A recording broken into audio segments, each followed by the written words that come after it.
Kalau misalnya ada sesuatu yang kurang pas dari Bapak Ibu bisa chat ya, misalnya suara saya hilang atau gimana bisa chat di kolom chat. Oke, jadi saya akan share sedikit tentang kalau misalnya kita positif atau, saudara kita positif atau ada orang serumah kita yang positif, terus gimana dong? Gitu, itu pertanyaannya, ya. Hmm. Sengaja ini memang saya share karena saya prihatin karena setiap hari itu saya selalu menerima WA dari Bapak Ibu semuanya, dari beberapa pasien yang, lapor bahwa, "Dok, saya positif swab antigen," atau suami atau istri saya positif swab antigen, terus gimana? Nah, gitu.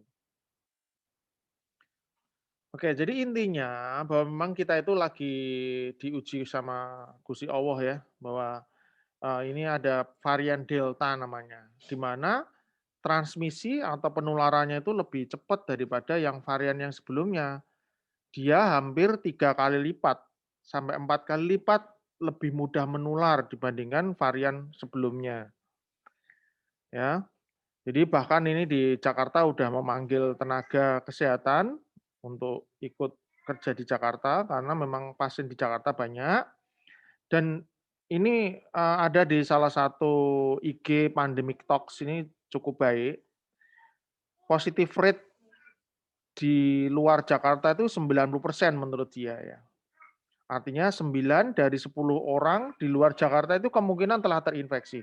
Oke lah, mungkin angkanya tidak setinggi itu, ya. Anggap aja misalnya, realnya 70%. Artinya kalau ada 10 orang, maka ada 7 orang yang kemungkinan terinfeksi, cuma tidak kelihatan karena sebagian dari sana OTG, ya. Jadi artinya memang karena situasi Covid ini sedang agak kurang baik. Nah ini sharing aja dari salah satu teman di grup teman dokter, ini cerita tentang, apa yang terjadi di laboratnya di rumah sakit. Ini lihat, dari berapa ini, sekitar 12, eee, pasien yang diperiksa yang negatif cuma satu, lainnya positif. Artinya memang betul-betul tingkat positifnya sangat tinggi. Dan ada beberapa isu bahwa, oksigen juga mulai agak berkurang gitu. Salahnya ada beberapa hoak ya yang terjadi di masyarakat bahwa, makan bawang putih, bahkan cairan disinfektan, minum alkohol dan lain-lain itu ternyata bisa menyembuhkan, padahal enggak.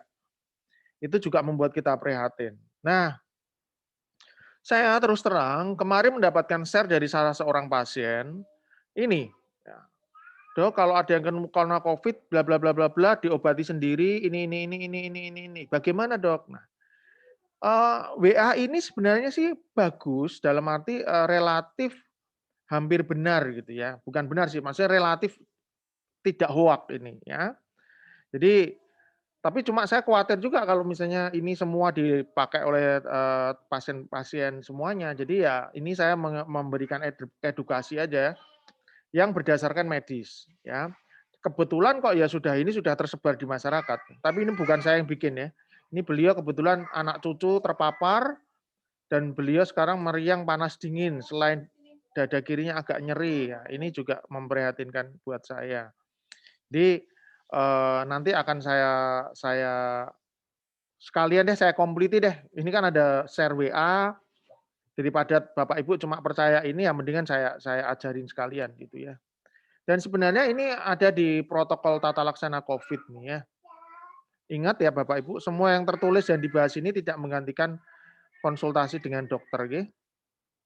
Kalau Bapak Ibu kepingin ini bisa download di sini, covid19.go.id di sini ada. Ini free, nggak ada masalah. Kalau ini juga free sebenarnya sih, tapi ini lebih banyak ke dokter ya, bahasa dokter. Nah, pertanyaannya sekali lagi kita ulang, saya positif Covid, terus gimana dong? Nah, gitu. Pertama yang harus dilakukan adalah tenang, jangan panik ya, karena bismillah insya Allah semua akan baik-baik aja. Jadi kalau bisa level hati kita itu di ijo sampai kuning aja, jangan sampai ke merah. Kenapa? Nanti saya tunjukkan. Nah, ini ada banyak penelitian, salah satu yang saya tampilkan bahwa ternyata ada hubungan antara stres dan imun sistem. Nah, seperti yang di anu oleh, eee, apa namanya, teman-teman semua ya, bahwa intinya jangan stres-stres lah, itu betul. Oke, maaf ya Bapak Ibu, ada suara anak saya soalnya. Oke, nah ini adalah, ilmiahnya adalah ketika ada sesuatu dalam tubuh, maka kita memang butuh untuk stres. Butuh untuk stres, betul. Tetapi stres ini perlu supaya kita meningkatkan imun. Stres awal itu perlu. Kalau cuma diem toh ya enggak bagus ya, stres awal itu perlu. Tapi ketika stresnya berlebihan, eksesif dan terus-menerus akhirnya ada ini maladaptif stress reactivity ini yang jadinya agak kurang bagus gitu. Nah, satu hal bahwa sebenarnya ya oke lah COVID ini mematikan memang, ya kita tahu ada beberapa saudara atau teman yang meninggal, tapi sebenarnya secara umum kematiannya sekitar 1%. Nah, 1%, dan kalau dibandingkan dengan penyakit jantung atau kanker masih tinggi penyakit jantung atau kanker, ini di Amerika ya, data di Amerika ya. Masalahnya, nah ini juga data dunia sampai sekarang maaf 97,9% itu sembuh, ya. Tapi memang ada yang meninggal 2,1%. Jadi intinya ketika positif, pikirkan bahwa kita masuk ke 97,9, jangan pikirkan yang jelek-jelek dulu, udah. Dan memang kalau ketika di India yang kemarin yang begitu, kolaps, apa namanya, itu memang agak tinggi ya fatality rate-nya. Tapi intinya nah, satu lagi saya mengingatkan kepada Bapak Ibu, karena ini juga nanti saya rekam, moga-moga teman-teman, sejawat yang melihat ini, saya tidak bermaksud untuk menggantikan teman sejawat semua ya, maaf ya. Tapi ini karena situasi yang menurut saya sangat memprihatinkan, ya ini, saya sampaikan kepada Bapak Ibu bahwa di sini tidak menggantikan konsultasi langsung dengan dokter Bapak Ibu ya. Hanya bersifat umum dan tidak bisa bersifat personal. Sebenarnya pengobatan itu nah harus personal ya. Ini obat ini cocok buat Bapak, obat ini cocok buat Ibu. Tetapi kita ada pedoman yang mungkin Bapak Ibu nanti bisa tahu gitu ya. Nah, itu satu. Bagi OTG, yakinlah bahwa semua akan baik-baik aja karena OTG itu hampir-hampir semuanya nggak ada masalah, ya. Jadi nggak usah takut. Nah, ini ada di pedoman terapi tadi, bahwa intinya isolasi mandirinya minimal memang 10 hari, ya. Kalau bisa ada telepon dari, fasilitas kesehatan tingkat pertama. Masalahnya sekarang dengan situasi Covid yang sudah sangat membara seperti ini kan petugasnya juga kerepotan. Jadi mungkin nggak ada yang nelpon ya, dan kontrol ke puskesmas boleh enggak? Ya boleh, ini dianjurkan di pedoman terapi ini dilanjurkan. Nah, dianjurkan untuk menggunakan masker kalau keluar dari kamar, kalau ngobrol sama keluarga harus pakai masker, ya. Cuci tangan dengan air mengalir dan sabun atau hand sanitizer dengan air mengalir dan sabun lebih baik ya Bapak Ibu. Jaga jarak dengan keluarga, upayakan kamar tidur sendiri, kalau batuk pakai, selalu pakai masker dan memakai apa namanya, sarung apa, tisu gitu terus dibuang. Berjemur kurang lebih 10 sampai 15 menit ya. Dimasukkan dan kalau bisa dicucinya terpisah gitu. Diukur suhunya dicatat ya, dan beri informasi kalau peningkatan suhu di atas 38. Tapi ya gimana, petugasnya juga mungkin lagi sibuk karena, apa, pandemi yang begitu berat. Jadi ya diminumi parasetamol aja kalau panas ya. Kalau bisa pintu-pintu dibuka semua, jendela dibuka, matahari biar masuk ya. Cuci tangan dan lain-lain ini sama. Nah, kalau ada yang keluarga yang kontak memang sebaiknya ya memeriksakan diri ke rumah sakit, ya. Jarak minimal 1 meter itu dulu, bukan varian Delta. Nah, ini varian Delta ini kayaknya lebih mudah menular. Jadi, sangat memungkinkan maaf yang satu rumah itu biasanya juga ketularan. Kalau dulu ketika varian yang sebelumnya itu bisa satu rumah bisa tidak tertular, tapi kalau varian Delta ini agak lebih sulit. Karena dia penularannya 3 kali lebih cepat gitu. Artinya mungkin dulu 1 meter enggak apa-apa gitu. Mungkin sekarang 3 meter udah sampai itu virusnya gitu ya. Jadi memang agak agak repot. Kalau bisa sih, beda rumah kalau memang sehat, atau beda lantai paling tidak. Kayaknya kalau satu lantai agak susah. Terus apa yang harus di dilakukan. Nah, kalau ada obat, misalnya pasien-pasien saya yang udah minum obat jantung, obat jantungnya harus tetap diminum ya. Kemudian bisa diberikan vitamin C, multivitamin. Lah ini mengandung multivitamin yang C, B, Z, dan zinc, vitamin D. Ya ini sangat penting Bapak Ibu, ya. Suplemennya bisa sampai 5.000 international unit. Terus terang saya sendiri itu meminum 10.000 ya. Tapi kalau di pedoman terapi 5.000. Saya anggap karena saya kan banyak kontak dengan pasien ya, jadi artinya saya lebih membutuhkan lebih tinggi. Vitamin D adalah salah satu, suplemen yang punya penelitian cukup baik untuk mencegah Covid supaya tidak berat gitu ya. Dan tidak masuk ke pedoman sih, tapi saya menganjurkan kepada pasien-pasien untuk membeli dan memakai oximeter. Problemnya adalah dengan situasi Covid seperti ini, maka oximeter tuh sekarang agak susah nyarinya. Boleh nyari di Tokopedia, dulu saya pernah beli harganya yang warnanya biru Bapak Ibu, yang warnanya biru kayak gini ini, dulu harganya masih 50.000 kalau di Tokopedia. Ini sekarang udah minimal 100 ribuan, yang biru seperti ini.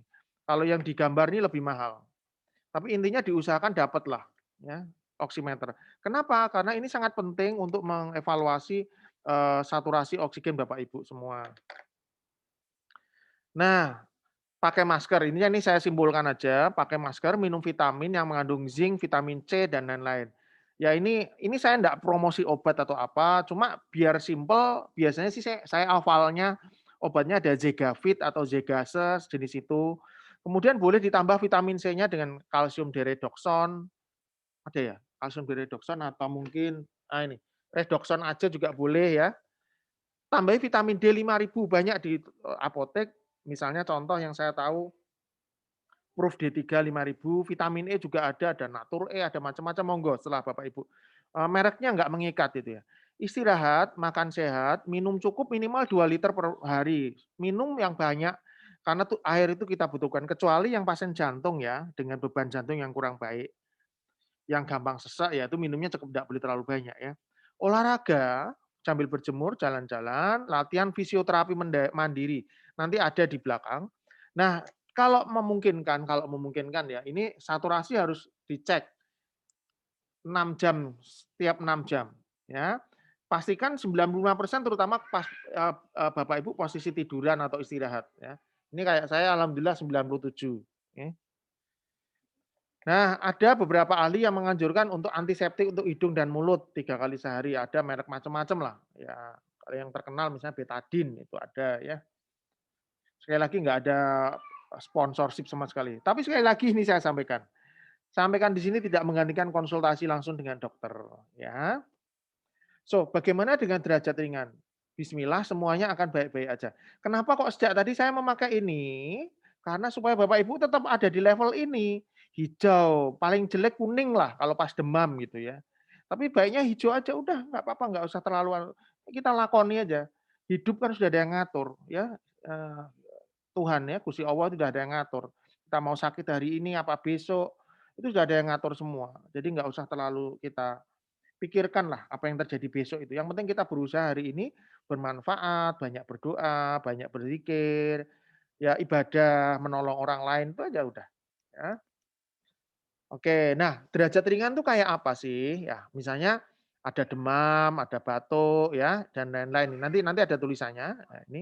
Nah ini ada demam, turun dengan paracetamol, batuk ringan, nggak yang ngikil terus gitu, sepanjang hari gitu, nggak. Gampang capek, iya pastilah, nyeri otot, males makan, kadang-kadang hilang penciuman atau perasa, kadang diare, mual, muntah, sakit kepala, kadang-kadang sesak napas ringan. Sesak saat apa? Saat jalan cepat gitu, "Kok aku kok capek," sesak. Tapi masih bisa aktivitas sehari-hari, itu berarti derajat ringan. Tapi kalau, tidak bisa aktivitas sehari-hari harus hati-hati, ya.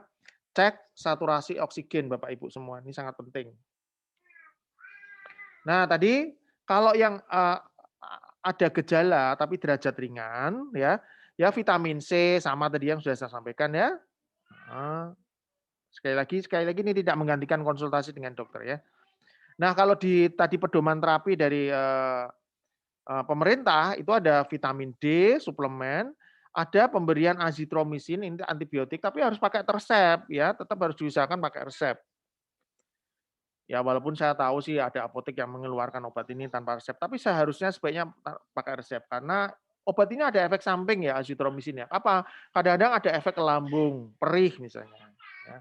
Jadi kalau perih ya enggak boleh dipaksa pakai obat ini. Vitamin D seperti tadi saya sampaikan. Kemudian antivirus. Antivirusnya kalau di pedoman memang ada ini oseltamivir, mereknya Tamiflu atau yang lain ya. Sehari 2 kali sama favipiravir ini Avigan ya. Tapi ini tetap harus pakai resep dan nanti ketika konsultasi dengan dokter, dokter akan menentukan kira-kira pilih yang mana tuh, yang ini apa yang ini gitu. Paracetamol kalau demam. Sekali lagi, apa yang saya tulis di sini tidak menggantikan konsultasi dengan dokter nggih. Nah, satu hal adalah cek saturasi kalau udah derajat ringan tiap 3 jam. Tiap 3 jam saran saya itu dicek saturasi. Usahakan kecuali pas tidur ya. Kalau pas tidur ya enggak usah bangun buat cek saturasi. Usahakan minimal 95%. Terus kalau turun gimana, Dok? Di atas 9, di bawah 95 itu atau 94, 95 itu gimana? Tarik napas panjang, banyak posisi tidur, duduk, atau tidur tengkurap. Karena ternyata dari penelitian tidur tengkurap itu bagus untuk mengurangi supaya paru-parunya itu baik gitu ya. Pamol jika jenuhan, ini minum vitamin. Tadi ada mengandung zinc, vitamin C dan lain-lain, bisa merek macam-macam, ada Zegavit, Zegasa, ada macam-macam. Vitamin C ada kalsium diredoxon, ada Proof D3 5000 atau yang lain boleh, atau vitamin E mana aja boleh. Istirahat tetap, nggak boleh terlalu capek, makan sehat, olahraga dengan masker, berjemur, cek saturasi ini sangat penting sekali lagi Bapak Ibu. Ya, minum yang cukup lah ini. Coba tiduran 2 kali dalam sehari masing-masing 1 jam dengan posisi tengkurap, ya supaya apa namanya baik gitu. Nah, ada obat-obat yang masuk di pedoman. Nanti dokter ketika Bapak Ibu memang ada gejala, ketemu ke puskesmas atau ketemu ke dokter umum atau dokter spesialis atau siapapun atau online, itu mungkin akan diberikan ini. Tapi bisa juga enggak diberikan ini, tergantung Pak dokter atau Bu dokternya. Ada azitromisin. Kadang-kadang pasien saya berikan metilprednisolon. Tapi ini semua hanya secara umum ya Bapak Ibu. Ya Bapak Ibu enggak boleh ya beli ini sendiri di rumah ya. Dari ke apotek, harus ke dokter atau ke puskesmas. Atau konsultasi online ada di rumah sakit atau fasilitas tertentu bisa konsultasi online. Kalau batuk gimana? Pakai N-asetilsistein. Ada mereknya macam-macam, ada Flumusil kalau batuk. Kalau lambungnya enggak enak karena memang obat-obat virus termasuk apalagi tadi azitromisin itu kadang-kadang ada efek ke lambung, jadi bisa minum obat lambung ya. Sekali lagi apa yang saya sampaikan di sini tidak mewakili, tidak menggantikan konsultasi dengan dokter ya. Tolong mohon maaf yang saya tidak bermaksud melancangi teman-teman sejawat, siapapun ini hanya karena situasi yang sangat berat sehingga menurut saya mungkin para teman sejawat sendiri juga sangat repot. Jadi pasien-pasien ini mungkin biar tahu gitu ya. Jadi apa sih obat yang terbaik? Semuanya baik gitu. Oseltamivir cukup bagus, tapi memang kalau disuruh pilih saya akan memilih Avigan. Cuma harganya 2 kali sampai 3 kali lipat Avigan itu. Satu emplek dari Avigan atau Favipiravir itu sampai 800 ribuan. Padahal minum pertama berapa? 8 tablet. Bayangin 8 tablet pagi, 8 tablet sore, habis itu baru 2 kali 3 tablet. Jadi kalau dihitung kos memang sangat tinggi. Sementara oseltamivir lebih hemat gitu ya. Tapi sekali lagi semuanya tergantung dari dokter yang Bapak Ibu temui ya. Ini tidak mewakili konsultasi dengan dokter, oke.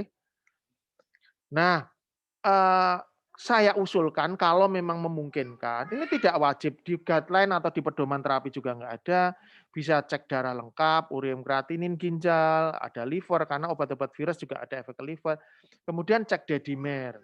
Salah satu patofisiologi dari COVID adalah ketika ada penggumpalan darah dan memang kalau memang memungkinkan cek. Cuma memang ini nggak ada di puskesmas. Di beberapa rumah sakit tertentu tipe C belum tentu ada dedimer juga, jadi ya memang agak repot. Foto tora kalau memungkinkan, lah tapi kalau di rumah gimana Dok? Ya memang nggak bisa ya. Tapi sekali lagi ini akan berbeda satu sama lain. Ya ini saya juga pernah kena tahun Januari 2020 ya, di mana saya sampai infus, suntik, bapak ibu saya juga kena ya, sampai dilakukan saya nebulizer. Jadi saya juga termasuk yang pernah merasakan. Oke. Nah, nanti Bapak Ibu bisa searching di YouTube dari rumah sakit apa ya ini ya, kalau nggak salah, Pondok Indah, ini saya nggak ada afiliasi sama rumah sakit Pondok Indah, bisa latihan mandiri untuk pasien Covid. Ini, fisioterapi yang cukup baik menurut saya sih ya, nanti bisa dilihat ya. Nah ini off label artinya tidak masuk di pedoman dari pemerintah. Boleh nggak dilakukan? Boleh ya. Misalnya pakai antiseptik tadi, betadine atau apapun, merek apapun, maaf, untuk hidung atau mulut ya. Kapsul flu Cina yang sudah BPOM tapi ya, apa namanya, Lian 2 ya teman-teman udah tahu, yang sudah BPOM, karena yang tidak BPOM tidak boleh ya, karena mengandung zat namanya ephedra, terutama untuk pasien-pasien jantung. Saya dulu waktu sakit pakai Sambiloto Bapak Ibu, Sambiloto kapsul sehari 3 kali waktu itu. Ya alhamdulillah membaik. Tapi memang belum ada penelitiannya ya.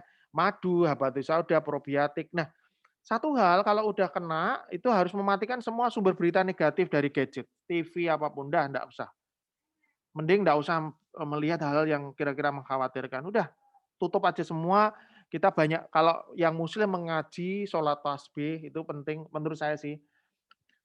Eee Kalau ngaji itu kan anu ya, kita latihan napas gitu ya. Kalau sholat tasbih juga sama, itu suka kayak latihan napas menurut saya. Ya lepas ini bukan masalah agama sih, pokoknya intinya supaya, paru-paru kita baik. Selain juga dengan mendekatkan diri kepada Tuhan kan kita akan lebih tenang, lebih rileks gitu. Nggak terlalu khawatir karena memang segala sesuatu nggak ada di tangan kita gitu. Dokter aja kadang-kadang nggak bisa ngapa-ngapain kan gitu ya. Nah, sekali lagi tidak menggantikan konsultasi dengan, dokter Bapak Ibu semua. Tadi yang ini pro kontra Lian 2 itu, karena yang Lian 2 yang impor ternyata mengandung ini ephedra namanya Bapak Ibu, karena tidak dianjurkan. Tapi yang sudah BPOM, eee, yang sudah ada BPOM masih boleh dipakai ya. Sebenarnya sih penelitiannya cukup baik ya, cukup bagus lah.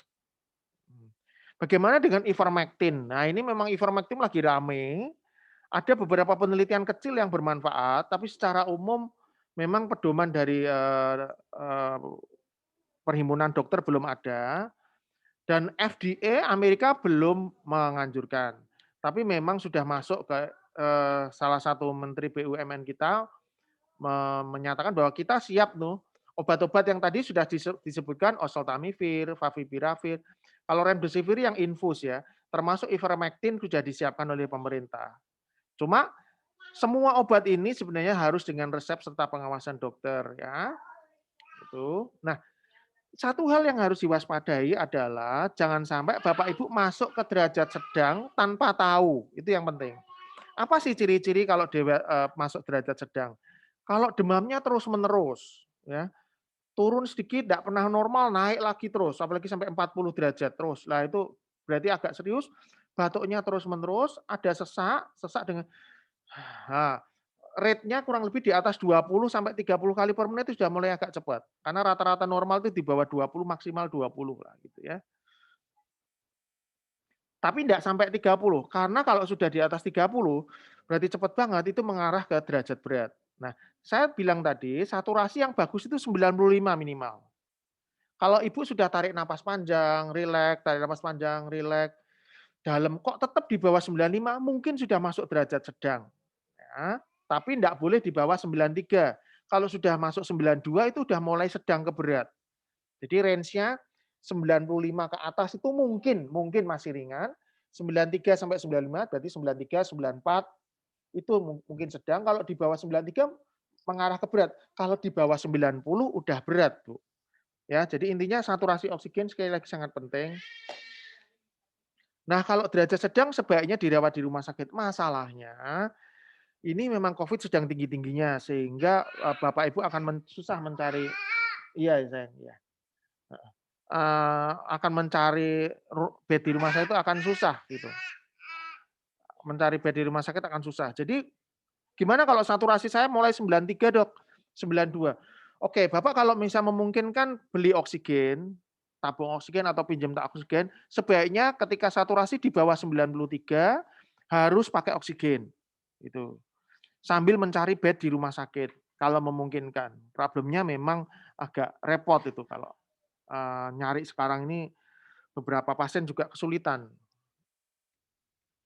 Dan kalau sudah mulai derajat sedang memang sebaiknya foto ronsen dan cek laborat yang ini tadi ya, darah lengkap, urin kreatinine, karena kemungkinan kalau dedimernya naik, berarti perlu pengencer darah itu. Pengencer darah bisa opnam, bisa rawat jalan, tergantung sekali lagi tergantung dokter Bapak Ibu semua ya. Sekali lagi saya sampaikan bahwa kita apa yang saya sampaikan tidak menggantikan konsultasi dengan dokter ya. So kapan sih kita harus dirawat? Ya sebenarnya kalau derajat sedang sebaiknya dirawat. Tapi kalau udah berat, nah ini harus wajib dirawat dan diusahakan dapat bed ya. Masalahnya sekali lagi ini bed lagi penuh, yaitu demam, batuk, sesak napas cepat ya, ditambah satu dari frekuensi napas cepat, pernapasannya berat, atau saturasi oksigennya di bawah 93, jadi 92, 91, panas, demam, batuk, napasnya cepat, saturasinya turun. Nah, itu harus hati-hati. Sebaiknya dirawat kalau menurut saya. Ya. Sekali lagi semua yang saya sampaikan tidak menggantikan konsultasi dengan dokter Bapak Ibu semua. Nah, ini salah satu yang bagus, nanti bisa didengarkan. Kali ini saya akan berbagi informasi mengenai apa yang bisa dilakukan saat menjalani isolasi mandiri di rumah saat terkonfirmasi. Ini dari Rumah Sakit Premier, saya ambil dari Yang YouTube. pertama, sediakan oximeter di rumah. Oximeter. Oximeter berfungsi untuk mengukur saturasi oksigen di dalam tubuh. Sehingga Anda harus waspada bila saturasi oksigen di dalam tubuh Anda berada di bawah 95 harus hati-hati. Pertama, bagi Anda yang tidak Tapi kalau sudah pernah sakit paru mungkin bisa turun. Kedua, gunakan cairan pembilas hidung yang berfungsi untuk membantu membersihkan dan melancarkan saluran pernafasan. Ini off label ya, tapi bisa dilakukan, bagus. Yang ketiga, lakukan berkumur dengan menggunakan obat kumur antiseptik. Nah, ini obat kumur bisa dipakai. Ini berguna untuk membersihkan virus yang ada di rongga mulut dan tenggorokan Anda. Yang keempat, lakukan latihan pernafasan secara berkala. Dapat menggunakan Nah, ini salah satu cara napasnya. gelas berisi air yang diberi cairan antiseptik. Caranya, tarik nafas, lalu buang nafas melalui sedotan secara perlahan sampai udara di dalam paru kita terasa habis. Itu salah satu cara. Nah, ini juga bisa. Itu akan membantu untuk mengeluarkan udara kotor dari paru Anda.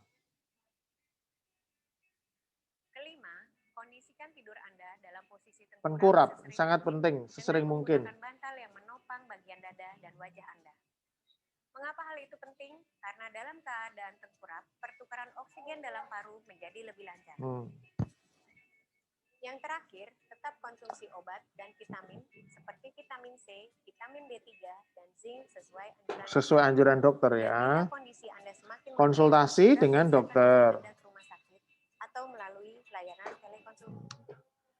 Nah, yang paling penting menurut saya selain itu semua, saya tahu nih ada banyak hal yang membebani beban berat Bapak Ibu semua ya. Tapi sekali lagi dari awal saya selalu usahakan kita ada di zona hijau. Salah satu dengan zona hijau dengan nonton Ria Jenaka misalnya seperti ini. Kalau saya untal, pengen bisa nguntal biar kembali tidak jadi orang kamu. Anak kayak gini mau diapain coba? Oke, jadi intinya itu yang bisa saya sampaikan kepada Bapak Ibu semua, tetap bahagia, tetap sehat ya Bapak Ibu semua ya. Tidak usah terlalu stres, ya kita usahakan supaya imun kita baik. Tapi tetap dengan protokol kesehatan yang bagus, jangan lupa oximeter ya. Nanti habis ini ada tanya jawab, ya. Terima kasih buat teman-teman atau siapapun yang menonton video ini waktu setelah saya upload di YouTube. Sekali lagi, video ini tidak menggantikan konsultasi dengan dokter. Apapun tidak menggantikan dengan konsultasi dokter. Ini hanya saya lakukan karena situasi COVID yang terlalu berat, sehingga kemungkinan banyak pasien yang tidak bisa ketemu dengan dokter. Jadi mungkin siapa tahu ini bisa menggantikan sebagai langkah awal. Oke. Mohon maaf kalau ada kekurangan. Sekali lagi saya mohon maaf. Terima kasih. Wassalamualaikum warahmatullahi wabarakatuh.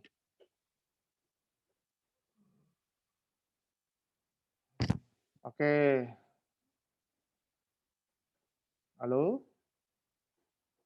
Bentar.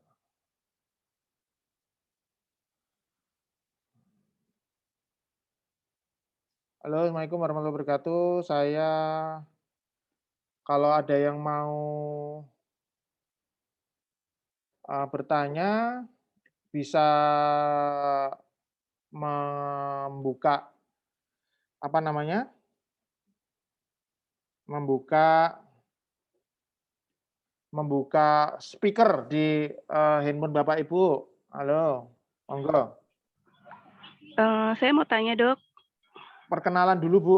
Oh iya, saya Desti dari Tangerang. Iya ya, Saya Bu. mau tanya, Gimana, Bu? Dok, kalau misalnya untuk yang dewasa, dia tidak, maksudnya gejalanya sih gejala ringan, hanya kayak serasa serak aja. Apakah harus minum antibiotik atau boleh cukup dengan vitamin C aja?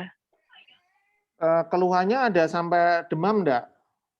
Sempet demam tapi cuma hanya 1 hari, 38,6. Itu udah minum, apa namanya, parasetamol, cuman hanya Oh, 1 hari, setelah itu udah nggak demam lagi. enggak demam lagi ya. Mhm. Ya, sebenarnya ini jawaban yang harusnya lebih bersifat pribadi antar pasien ya, Bu. Jadi nggak bisa digebiah-uyah pada setiap pasien. Mhm. Jadi, kalau saya pribadi, kalau sudah memang betul-betul gejalanya misalnya demam hanya sehari, Mhm. batuk nggak enak cuma sehari, habis itu udah sembuh, sama sekali nggak ada gejala, pokoknya, Mhm. gejalanya 1, 2 hari, mungkin vitamin aja cukup. Tidak perlu ditambahi antibiotik dan antivirus. Tapi kalau 3 hari masih terus, saya kira saya berharap saya anjurkan biasanya pasien-pasien saya anjurkan untuk tetap berusaha konsultasi sama dokter dan kalau perlu diperlukan antivirus atau antibiotik, Bu, gitu. Kalau untuk anak-anak juga sama ya, Dok, ya? Anak-anak ya? Mhm, Anak-anak sama? anak-anak terus terang saya agak jarang merawat anak-anak, Bu, jadi saya nggak bisa komen terlalu Mhm. detail, tapi overall juga saya kira hampir sama. Kalau memang kira-kira berkepanjangan gejalanya di atas 3 hari, sebaiknya sudah dimulai dengan obat antivirus. Tapi semuanya tergantung dari dokter yang Bapak Ibu, Ibu temuin ya, saya kira sih gitu. Oke, Dok, terima kasih. Oke, sama-sama, Bu. Selamat pagi, dokter. Selamat pagi, Ibu. Ya, saya Ibu Endang dari Purbalingga. Oke, Saya gimana, tadi Bu? agak terlambat untuk mendengarkan ini. Apakah yang oximeter yang di bawah 90 itu untuk pasien yang terpapar atau yang tidak? Saya tidak terpapar, tetapi memang oksi saya itu rata-rata kadang di bawah 90, tetapi saya masih beraktivitas seperti biasa, Dok. Nah, ini saya baru tahu karena waktu saya beli di apotek, itu bilangnya angka normalnya itu 90 begitu. Ya itu, Dok, mohon petunjuk. Jadi ini saya tadi kaget kok ada informasi saya mendapatkan Jadi keterangan kalau seperti yang benar sebenarnya kalau dengan saturasi ini, itu diharapkan saturasi kita minimal 95, Bu. Nggak boleh iya. di bawah 95. Kalau Ibu udah seringnya di bawah 95, Ibu coba konsultasi ke dokter, bisa ke dokter paru atau ke dokter jantung dulu, ya. Kalau Ibu nanti kapan-kapan bisa kontrol ke poli saya juga, sehingga nanti Saya bisa. pasien, dokter. Iya iya iya, Bu, saya Ya. tahu. Iya. Iya, Bu. Jadi Oke, intinya Ibu siap. nanti bisa kita kalau enggak salah dulu sebenarnya foto ronsen segala cukup baik. Atau Iya. mungkin, saturasinya itu diulang beberapa kali, Bu. Oh Diulang gitu ya, beberapa Dok. kali, jangan langsung jebret sekali jadi muncul 90. Ditunggu dulu kira-kira mungkin dia 2, 3 menit sampai mencapai level yang tetap di situ. Kadang-kadang bisa pertama 97, 96, 98, ngerti nggak maksud saya? Jangan langsung pertama jebret 90 terus udah gitu. Nah, coba diulang. Iya. Nanti kalau Siap, misalnya siap, Ibu Dok. perlu bisa kontrol ke mana, harapan Ibu atau DKT untuk Bu Endang ya, monggo. Siap, siap, Dok. Terima kasih, Dok. Oke, Tetapi sami-sami artinya Ibu. tidak ada risiko yang bagaimana gitu kan, Dok? Saya Ya jadi takut ini. kalau 90 Ibu mungkin ada baiknya segera kontrol deh kalau di bawah Siap, 90. Ya, walaupun sepertinya dokter. tidak terpapar, tapi sebaiknya kontrol untuk memastikan ada masalah apa enggak. Ya kan, Bu Iya. Endang? Terima kasih, dokter. Oke, Ya, sami-sami. selamat pagi. Mungkin 2 lagi penanya, monggo.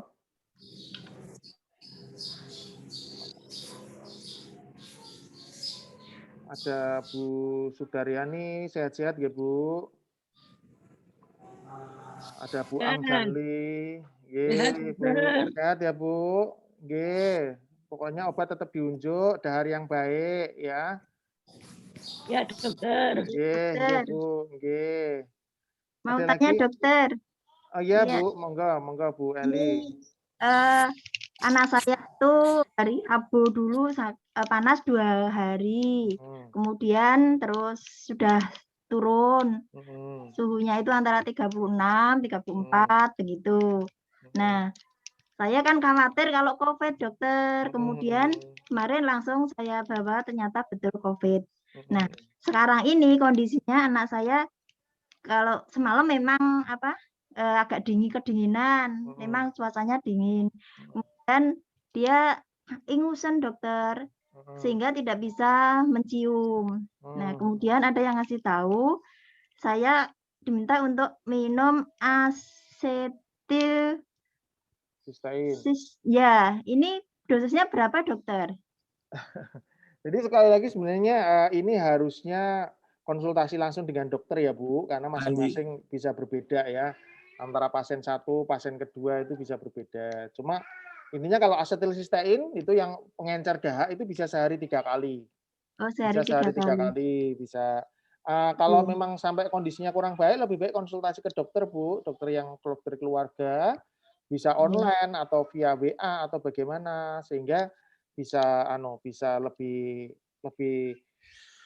pasti karena masing-masing pasien kan berbeda gitu ya kondisinya ya. Oh gitu ya. Ini vitamin sudah saya nganu semua, dokter. Anaknya lidahnya nggak masalah, hanya itu seperti pilek gitu aja. Iya. Nggih Bu, nggih. Ya mungkin nanti bisa dievaluasi konsultasi sama dokter ya Bu. Kalau perlu ya mungkin ditanyakan kira-kira perlu obat-obat tambahan enggak selain obat-obat vitamin, pengencer dahak, apa perlu obat virus atau obat yang lain, nanti bisa konsultasi sama dokternya putranya nggih Bu. Oke, dokter. nggih sami-sami Bu. Satu penanya lagi ya Bapak Ibu ya. Ini sebelum saya berangkat kerja. Siap. Izin dok, saya Arif dok, saya putra Pak Surono, dulu pasangan sama dokter di Rumah Sakit Purworejo tahun 2015. Nah kebetulan ini saya saat ini positif lagi dirawat di Rumah Sakit Margono. Oke.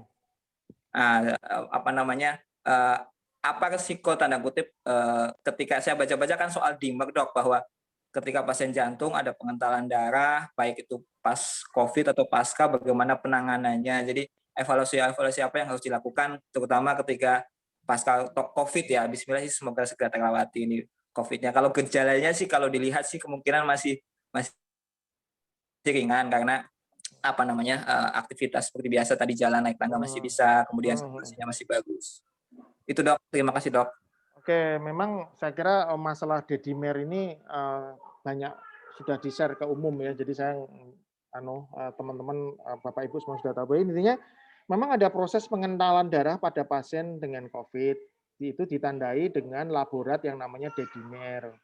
Jadi ketika kira-kira gejalanya ringan menjurus ke sedang atau pasien-pasien dengan komorbid, itu memang sebaiknya kalau memungkinkan itu cek dedimer. Itu memang, tapi masalahnya tidak semua rumah sakit bisa. Jadi problemnya di situ. Ada obat-obatan tertentu yang bisa diberikan, pengencer darah oral antikoagulan namanya, yang tablet. Tapi kalau di rumah sakit nanti akan disuntik, Pak. Akan disuntik oleh dokter di rumah sakit, ada namanya heparin. Nah, nanti biasanya dokter akan menjelaskan bahwa ini Pak, dedimernya tinggi, sehingga kita akan memberikan obat ini, obat ini, obat ini, obat ini. Nanti akan diupayakan dijelaskan oleh para teman sejawat yang merawat Pak Surono ya, pasti akan dikasih obat lah, intinya itu aja. Ya, bagi Bapak Ibu yang moga-moga nggak ada yang sampai dirawat atau yang dirawat tadi Pak siapa ya, Pak Isnu ya kalau tidak salah ya Pak, cepat-cepat sehat ya Pak Isnu ya. Oke, semoga baik-baik aja semuanya, nggih. Jadi intinya di rumah sakit sesuai advis dari dokter di rumah sakit aja ya. Oke. Satu lagi Bu, deh. Assalamualaikum dokter. Waalaikumsalam. Sinten nggih? Sebentar ya. Sebentar. Ya ada Pak Gunadi dulu. Monggo Pak Gunadi, gimana Pak Gunadi? Ya. Dokter Yusuf, terima kasih dok. Dok, ini saya mau menanyakan, ini kan ada tetangga saya itu kan dia bilang ada keluhan sakit tenggorokan, mual, terus indera penciumannya tidak bau. Nah, dia itu sudah periksa ke puskesmas, Dok. Tetapi dia tidak dikasih obat, cuman disuruh pulang terus dicatat nomor WA sama KTP gitu aja, Dok. Nah, sampai sekarang orangnya itu belum di swab, dokter gitu. Nah, dari perusahaannya dia dikasih resep obat-obatan seperti yang tadi dokter sampaikan, ada antivirus, ada oseltamivir itu, Dok. Nah, itu gimana, Dok? Ya itu makanya dia belum swab atau belum rapid itu loh, Dok. Terima kasih, dokter. Ya, saya tidak tahu ya, Pak ya. Masalah ini kan lebih banyak masalah kebijakan ya. Bisa aja karena angka COVID yang terlalu tinggi sehingga menurut puskesmas mungkin tetangga Bapak dianggap tidak apa namanya. Oke lah, ini kayaknya ke arah COVID, tapi mereka mungkin saya tidak tahu karena ini terlalu banyak pasien sehingga resource-nya sudah turun gitu. Sehingga hanya pada pasien-pasien tertentu yang harus di-swab gitu. Itu mungkin yang saya tahu. Tapi kalau memang ngomong di luar masalah puskesmas atau masalah kondisi situasional, memang sebaiknya tetap dilakukan minimal swab antigen. Ketika ada pasien dengan ada gejala plus swab antigennya positif, berarti sudah dianggap memang positif, Pak. Tidak harus menunggu PCR. Ya, kalau ada gejala, swab antigen sudah positif sudah dianggap sebagai suatu pasien yang curiga COVID. Karena memang PCR kan harganya sangat mahal, ya hampir 800 sampai 900 ribu. Itu juga biaya pemerintah ini kayaknya udah agak banyak yang keluar, gitu. Satu lagi ya Bapak, Ibu, nanti tadi ada. Assalamualaikum, Dok. Oke, Dok, Bu saya Sinten mau ya tanya, semua. Dok. Assalamualaikum. Waalaikumsalam. Ibu siapa ya, Bu? Saya Ibu Indah, Dok.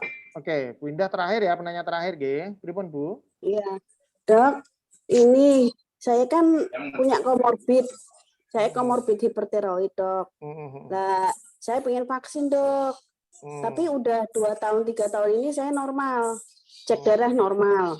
Nah, itu gimana ya, Dok? Saya pengen vaksin. Boleh apa enggak ya, Dok? Oke, ya wes. Untuk vaksin overall kalau Ibu dengan hipertiroid yang terkontrol maka boleh vaksin. Ya, Ibu tidak usah takut. Boleh vaksin, tidak apa-apa. Tidak ada kontraindikasi vaksin pada pasien dengan hipertiroid yang terkontrol. Oke, saya kira itu aja dulu buat Bapak Ibu semuanya. Terima kasih sudah rawuh di apa namanya di pertemuan kita pagi ini. Semoga semuanya sehat-sehat. Sekali lagi pertemuan saya tidak menggantikan konsultasi langsung dengan dokter ya. Jadi Bapak Ibu kalau memang perlu harus ke dokter yang biasa Ibu. Buat Bapak Ibu pasien saya bisa WA saya karena kebetulan kalau pasien saya biasanya saya agak hafal baseline-nya. Oh, beliau biasanya ini. Jadi mungkin saya bisa memberikan advice lebih detail sedikit kalau misalnya Bapak Ibu sakit. Saya kira demikian. Terima kasih. Mohon maaf kalau ada kekurangan. Wassalamualaikum warahmatullahi wabarakatuh. Waalaikumsalam. Terima kasih, dokter. Terima kasih. Waalaikumsalam. Terima kasih, Dok. Iya, sama-sama, Pak.